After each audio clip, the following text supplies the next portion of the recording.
Now, Labour are pledging to fund their policies on the NHS and school breakfast clubs by cracking down on tax avoiders. The Shadow Chancellor will announce the plans later today, which she says will help to raise £5 billion a year. Well, Rachel Reeves is here with us now. Morning. Good morning. £5 billion a year. Is that enough?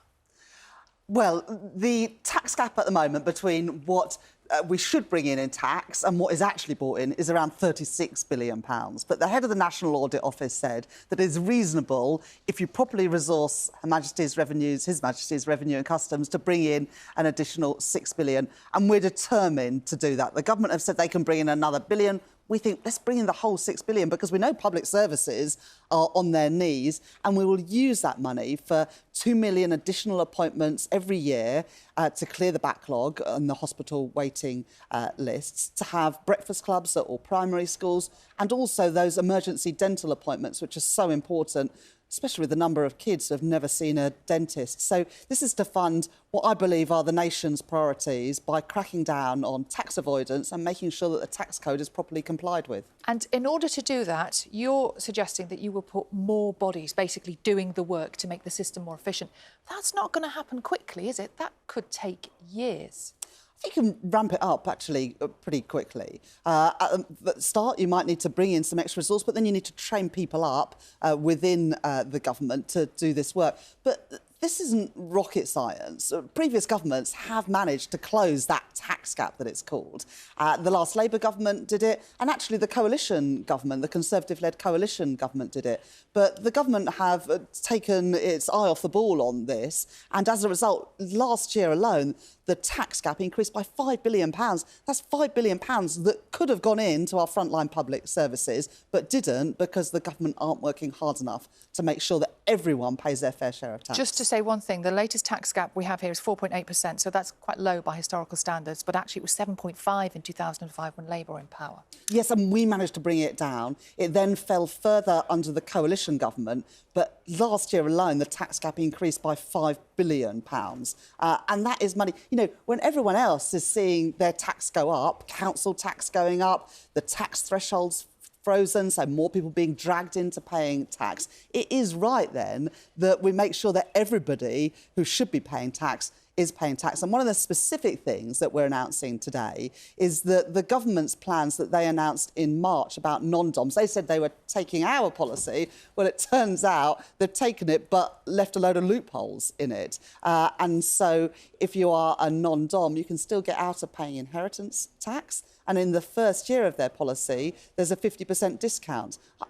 We don't get 50% discounts on our taxes. People who go out and work today, teachers, plumbers, doctors, nurses, they don't get a 50% discount. Why should some of the wealthiest people in the country get that discount? We would abolish that and we would put that money into frontline public services where it belongs. So you're saying that your non-dom tax tightening would get more money for the government and then for public services than the Conservatives would. But isn't the fact that by adopting your policy on non-DOMs, they forced you to kind of go scrabbling down the back of the sofa, looking for extra cash like you have today with the tax avoidance? They forced you into this position. Well, I've always said that all of the policies in Labour's manifesto and with the Labour government, if that's what we have later this year, all of our policies will be fully costed and fully funded. That's what people can expect from me as Shadow Chancellor. It's what people can expect from me if I become Chancellor of the Exchequer. The government did take some of our policies in the budget earlier this year.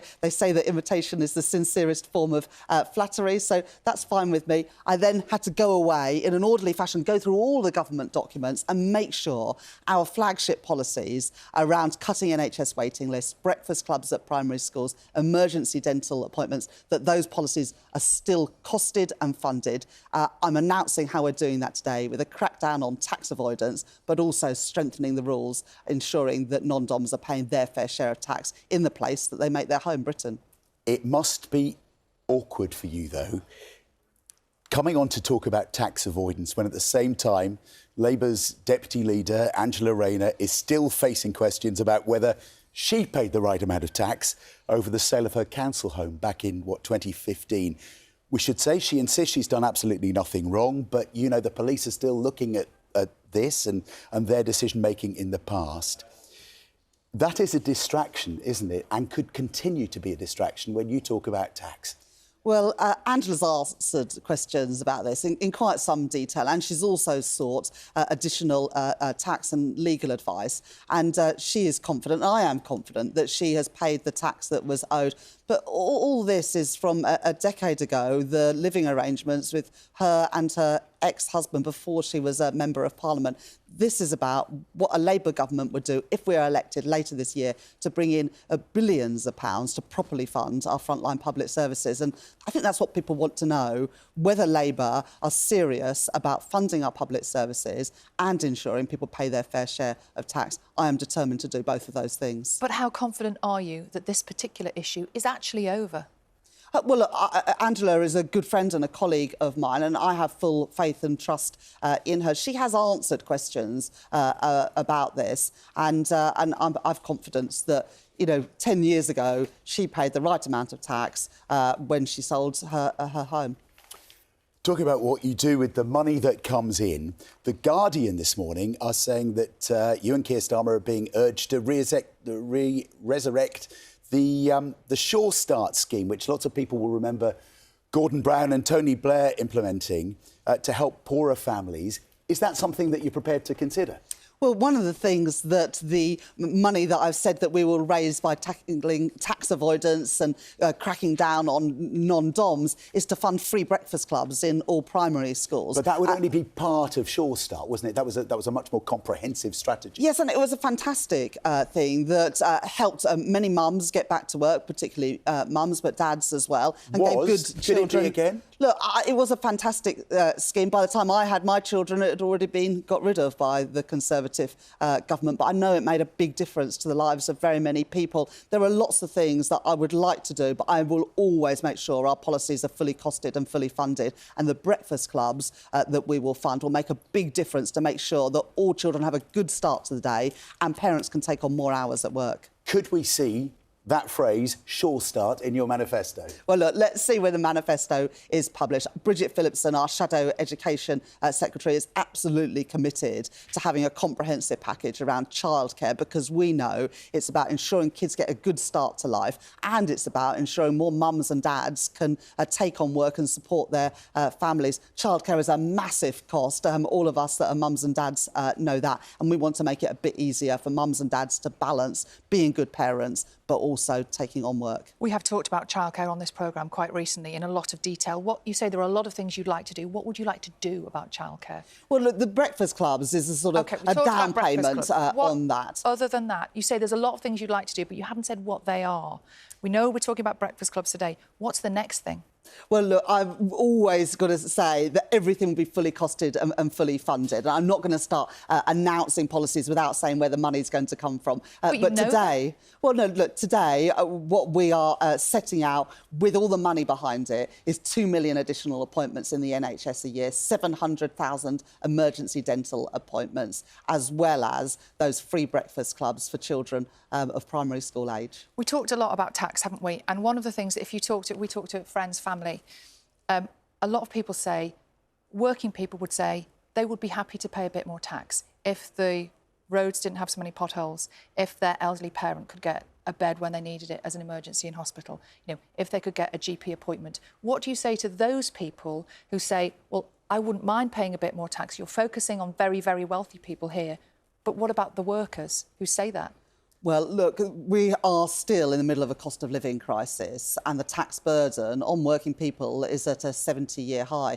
In fact, by the end of the next few years, the average family are going to be paying £870 more in tax. So working people are being taxed a lot today. What the announcement today is saying is that I don't want to tax working people more, but people who are not paying their fair share of tax should be. And I think it's right to crack down on tax avoidance and make sure that the tax code is complied with, and making sure that non-DOMs are paying their fair share of tax before we come to working people and say pay even more. That's not what I would like to do. I would like the tax burden on working people to be lower, but you can only achieve that if you're bringing in all of this tax that's going missing because of tax avoidance and a failure to comply properly with the tax code. That is going to be my focus, making sure that everybody is paying their fair share of tax rather than increasing the burden even more on working people. A lot of your members, a lot of voters, a lot of people watching right now will say they would like you to say, well, let's tax richer people more. If not working people, tax richer people.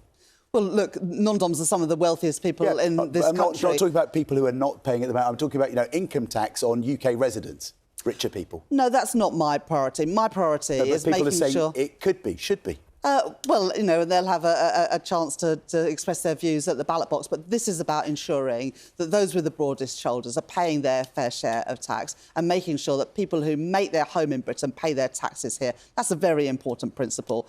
Everybody else that goes out to work today will be paying their tax. If you make Britain your home, you should be contributing to public services here, and that's what a Labour government will ensure.